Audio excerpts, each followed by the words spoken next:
Traveled to Pittsburgh on July 4th to march in the Independence Day Parade. The following day, on the 5th, the veterans of the Spanish-American War, along with dignitaries from Allegheny County and the city of Pittsburgh, arrived at Camp Gaillard to bid the troops farewell. And again, this is another picture from the Pittsburgh Press, and that's the 15th marching in downtown Pittsburgh in the Independence Day Parade. At midnight on July 6th, residents who lived near the camp were awakened by large bonfires as the troops were ordered to burn the camp and march at daybreak. The troops marched down Hulton Road to the Hulton station, where a train with 42 coaches was waiting for them. Upon being activated, they were designated as the 15th Engineer Battalion, and they were nicknamed the Pittsburgh Pioneers. And these are some pictures of the troops getting ready to board the train down in Oakmont. That top picture is one that's been floating around Oakmont. You've probably seen it. It's been in some of the history books. And the bottom picture, again, was out of the Pittsburgh Press. And from what I could tell by looking at that, it looks like that picture was taken from up around the Water Authority, looking down the tracks, because you can see the embankment there that would be up where the boulevard is. And you can see all the troops in the back of the train there, and that's as they were getting ready to go. When the word went out that troops were leaving, residents of Oakmont all came down to bid them farewell. By 10:30, they were all loaded and ready to go, but then they were ordered to stand down. The men were not allowed to leave the train, and rumors began to spread that a spy was found aboard the train. While the residents went home and they got sandwiches and snacks and cigarettes and drinks, and they brought them back down and they handed them to the troops through the windows of the train cars. By Saturday morning, they were still there, and the troops had to stay on the train all that time. Well, at that point, they started to get restless. So the commander allowed the men to leave the train and go down to the river and bathe. So they sent a notification to all the people who lived along the river and the campers along the river to remain indoors, and 800 soldiers went down to the river, stripped naked, and jumped in the river. After their swim, they boarded the train, and again, they weren't allowed to leave. So as they were there, people were coming down and bringing them things. Well, it came up that they wanted to take mascots with them, and they were looking for mascots.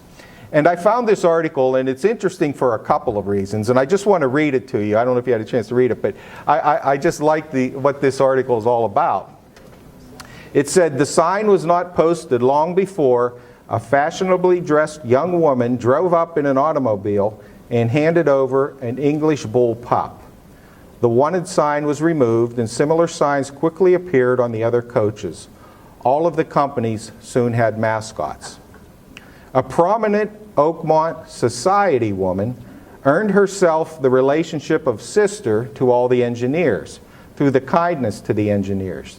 She was a frequent visitor at the camp, arriving in her green touring car and giving the boys cigarettes, reading matter, fruit, candy, and other presents. The day before camp was broken, she went out with her automobile loaded with cigarettes. If she met soldiers on the road at any time, she would have them ride with her. She passed the coaches in which the soldiers were waiting for all to go, and shouts arose, "Here comes the green car," and "Goodbye, sister." And what I thought, a prominent Oakmont woman, boy, I wonder who that was. Yeah. I bet we know her name. I mean, we know all the people from that time period. And she had a green automobile. And again, at that point, cars weren't very common, so we'll have to put Colleen on that, see if you can track her down. But interesting story. Another one that I thought was funny, these are two other articles that talk about the soldiers looking for mascots. And just the bottom paragraph there says, anything in the way of a first-class mascot, a dog, a cat, a parrot, or even a goat will be acceptable. And then the other one said, wanted, a dog for a mascot. We'll give him a good time and guarantee that he will be well taken care of and well fed. We'll take him to Berlin and give him the Kaiser Bill's crown for a collar. So So, you know, there was a lot of camaraderie, not only between the soldiers, but also between the people here in Oakmont. And one of the reasons is most of the recruits came from the Pittsburgh area. They were all, if you look through the roster, their hometowns are all Sharpsburg, this whole area, Oakmont. There were a few from Oakmont, Pittsburgh. So that's why they had such a special place in the heart of all the people of Pittsburgh. Well, as I said, some people said there was a spy aboard, and rumors started to fly around Oakmont. You know, not like today, there's never any rumors, but back then. And some of the stories were that they found a spy, and he was taken out the dark hollow and shot. And they said that he was associated with the two that they captured up on the Bessemer Bridge. However, the official line was the port of New York was backed up because of the war effort, so they had to stand down here until they had approval to get into the port. So that's why they stayed. But I like to think it's fun saying we had a couple spies in town. On July 19th, the Pittsburgh Pioneers set sail for Europe aboard the SS Baltic. They arrived in Liverpool, England on the 25th. And they have the distinction of being the first foreign troops on English soil during wartime since the 16th century.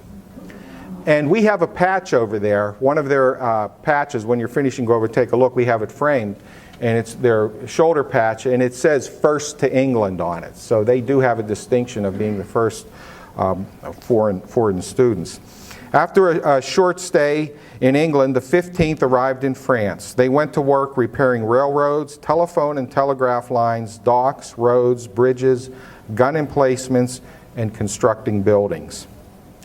At the Battle of Abaquais in France, they built a rail line to the front line. And while they were building this rail line, a train loaded with ammunition followed them 20 feet behind them. So as they were laying the line, the train was coming up to deliver ammunition to the troops on the front line. So even though they were construction, they were always in danger. At the Battle of St. Michael, France, they were attacked by airplanes, and that was something new. In the First World War, we saw aerial fighting, and they were attacked by airplanes. And some of the members were gassed, and others were wounded. And they said while they were one of the construction projects, they actually got to see one of the dogfights. You know how they talk about the Red Baron and that type of thing, that they got to witness a dogfight in the sky. This picture was taken in France, and you can see they're working on a railroad track there. If you look, you can see how it's damaged in one of the projects that they're working on. On November 11th, 1918, an armistice was signed, and the fighting ended. And although the war was over, the Pittsburgh Pioneers continued their work for another 5 months. 13th, 1919, the 5th Engineers boarded a ship for home. They arrived in New York City on the 26th, where they were greeted by a number of people from Pittsburgh who traveled to New York to welcome them. They were transported to Camp Sherman in Ohio, where the regiment was demobilized. And again, here are some pictures. That's the ship, and you can see them coming when they're unloading from the ship. These were all taken in New York City. On May 7th, 1919, they were officially welcomed back to Pittsburgh with a large parade. And this is the front page of the Pittsburgh Press, and you can see the headline and the photograph. And again, because most of the men were from Western Pennsylvania, so they were the heroes of our area. Now, the war was over, but that was not the end of the 15th Engineers. During the Second World War, they saw action in North Africa, Sicily, landed on Utah Beach on D-Day, and fought in the Battle of the Bulge. The 15th remained stateside during the Korean War, but they saw action in Vietnam. In 1988, they were called out to assist with a large forest fire in Yellowstone Park because they were able to work the bulldozers and move the dirt and try to stop the fire. So they assisted with that. And most recently, during the War on Terrorism, the 15th has provided support throughout Eastern Europe, the Mideast, and Afghanistan. On July 21st, 1927, the wives and mothers of the soldiers placed a monument to the 15th Engineers at the site of Camp Gaillard. This is the monument here, and it was originally placed along Hulton Road. And if you're familiar with East Oakmont, it was near the intersection of Jefferson Avenue. So that's right whenever you're going out Hulton before you drop down to go under the Turnpike Bridge at the top crest of that hill on the right-hand side. That's where they placed the monument. And it was there until 1952. By that time, the land had been sold off, subdivided, and the property owner said that it was on private property, and he asked that it be removed because he wanted to build a house. So they had to find a new home for it. So they decided they would move it over to the intersection of Hulton Road and Route 909. And you remember before the Sheets was built, how Hulton Road sort of went on a curve there out into East Oakmont, and there was that triangle of land that was there. They were going to put it there. They were all ready to move it there, and then they found out that the Pennsylvania Turnpike would be cutting right through the center of Camp Gaillard. And so they learned that they were going to build a service plaza on the site of Camp Gaillard. So at that point, it was decided to move the monument over in front of the old Howard Johnson restaurant, if you remember the Howard Johnsons. And it sat there for the next 50 years. And this is a picture of it. There you can see the old restaurant in the back there. And that's where they had it. In 2006, the Turnpike Commission announced that they would tear down the old Howard Johnsons and build a new service plaza. So what they did, they took the monument down, and then when they completed the new building, they brought it back and updated it and set it in there and put a little landscaping around it, and that's where it sits today. So if you ever have the chance to stop there, I know usually we're just getting started on vacation, so we don't stop that fast, but it sits out there. It's still right there at the service plaza. In 1955, Pittsburgh artist Lois Weiss Phlog, she was an artist at Gulf Oil Corporation, and she was commissioned to do a painting as it looked in 1917. And this is Lois with the painting when it was dedicated in 1917. The painting was placed in the lobby of the old Howard Johnsons. And it was in the lobby for 50 years until they tore down the building. And in high school and even into college, I worked out there, and I often remember mopping the floor and looking at that picture as I mopped the floor. In 2006, when they tore down the Howard Johnsons, the restaurant manager came down to Oakmont and gave the painting to the borough. The painting was hung in the borough building. It was there for a few years, and it's since disappeared. And we have no idea where it is. They thought it was in the basement, and we just can't find it anywhere. The only thing we think may have happened, when they first opened the library here, there was a flood and there was some artwork that was destroyed, and we hope not, but it may have been included with that was involved in the flood. But we're hopeful that, it may show up here sometime, but it would be nice if we could get that back because it's such an important part of history. Over the past 100 years, the 15th Engineers have seen action all over the world in all the major wars. The original Pittsburgh pioneers were comprised of men from the Pittsburgh area, and it all began right here in East Oakmont. And they continue on today, and these are some modern pictures of their work around the world.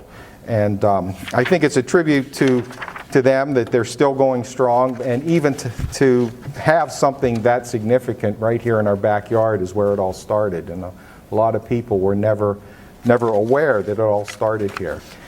There are some personal connections. I know Laurie Saxon just handed this to me before I started.